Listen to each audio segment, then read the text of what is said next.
What? I'm finally making another Gundam video after what feels like an eternity? Everyone, I just got out of seeing the new Gundam movie, Mobile Suit Gundam GQuuuuuuX, the beginning. What did Hiroki Sawano name this? Basically, it is the first 3 episodes of the upcoming Mobile Suit Gundam GQuuuuuuX, which is apparently pronounced G-Quack? G-Quack? This is the all-new Gundam series, which is a collaboration between Bandai Namco and Studio Khara, known for being the home of Neon Genesis Evangelion after Gainax kind of fell apart. I was going in cautiously because seeing the names associated with it inspired my good friend Lily to make this post about it, which is unfortunately very true, and it especially got truer as certain leaks were being spread. Be transparent, I love Mobile Suit Gundam. I'm in the middle of Gundam 00, and I think it's pretty awesome so far. I've already spent well over $1,000 on model kits. I also like Khara's output, as I really enjoy the newer Evangelion films. And I love some of Hideaki Anno's work, even though he's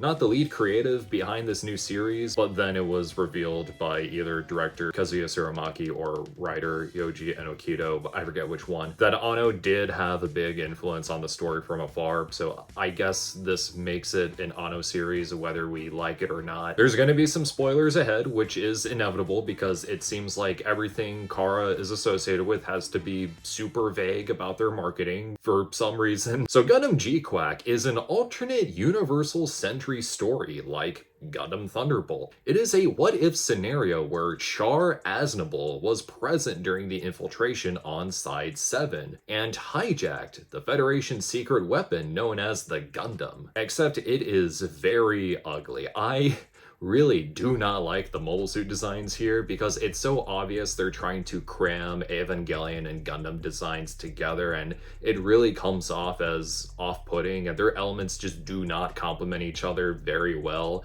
Those two design aesthetics work on their own for a reason, and it was just a really dumb approach. It's a shame because Ikuto Yamashita can cook some really nice mech designs, but I wouldn't be surprised if this was also a decision influenced by Anno from afar. Anyway, this entire first episode or 30 minutes of the movie is nothing but Char fan service. Now, I'm not afraid to admit that I do love Char as a character. Is he one of the most iconic anime villains, if not the most iconic anime villain ever?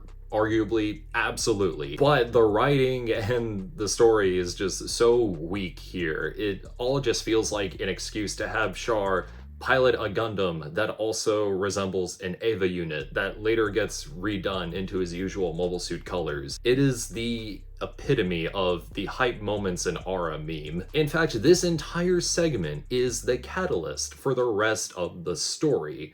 And it's so weird and funny because everything that happens after just feels so different, both visually and tonally. So whenever, or if ever, that entire first act is justified later on, we will all know that the entire purpose of this show's existence is to just be a big glazing session for Char. Anyway, the actual story of G-Quack starts off in UC 0085 with our lead gal, Machu, who comes across this other girl named Nyan. They eventually find themselves in the middle of a Gundam battle happening in their city, and then it turns out Machu is a new type and can activate the titular Gundam G-Quack's Saikamu system. By the way, this is the only design I kind of like, probably because it looks like Kamen Rider Stronger, a show I have not seen. So Machu finds herself entangled with all these other characters. Some are trying to find Char, who has gone missing since the One-Year War, and we will see where Machu's newfound self-discovery will take her next as she and her new pals deal with their new set of circumstances. It treads very familiar ground, which I do not mind at all. Gundam as a franchise has seen tons of popularity in recent years, so it's nice that they're kind of going back to basics in terms of story, while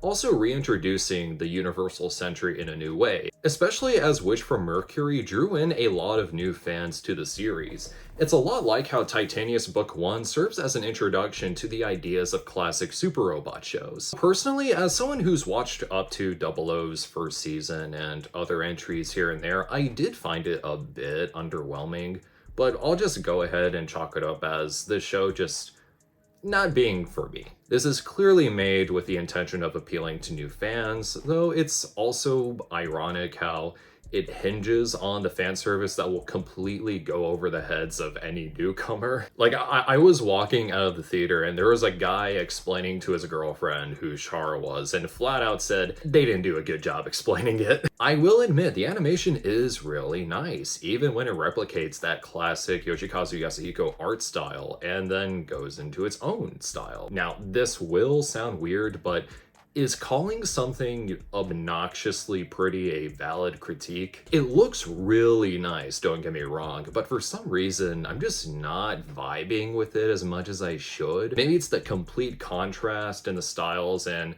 how you have one that's clearly being a throwback to character designs from 1979, and then you have something that's just so totally different and stylized. I should note that Take, the character designer, has done work for Pokemon, and thanks to that level of expertise, the characters do look pretty neat. Music is nice too. I really dug the tracks by Masayuki Hasuo, Yoshimasa Terui, and Kenshi Yonezu has a track in here as well. The action sequences were pretty cool too, though there were just a couple of moments that got a little too crazy for my liking to where it was kind of hard to tell what was going on. I know it sounds like I'm being harsh on G-Quack, but I think it's just fine so far. I'm happy for everyone who's liking it. It's just not my cup of tea, and that's perfectly fine. Will I watch the rest of it?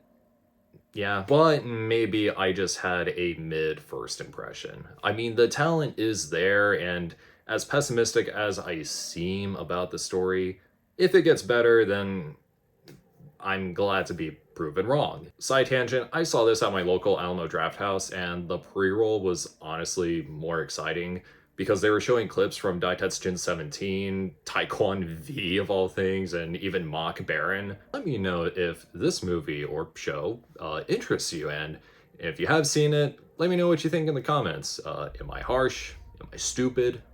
Maybe. Who knows? Am I insane? Crazy? Absolutely. Want to shout out my channel members and my supporters on Patreon. If you like what you see and want to get early access to videos and exclusive content, click the link below. Other than that, feel free to like, share, comment, subscribe, all that good stuff, and we'll see you guys next time. Take it easy, everyone.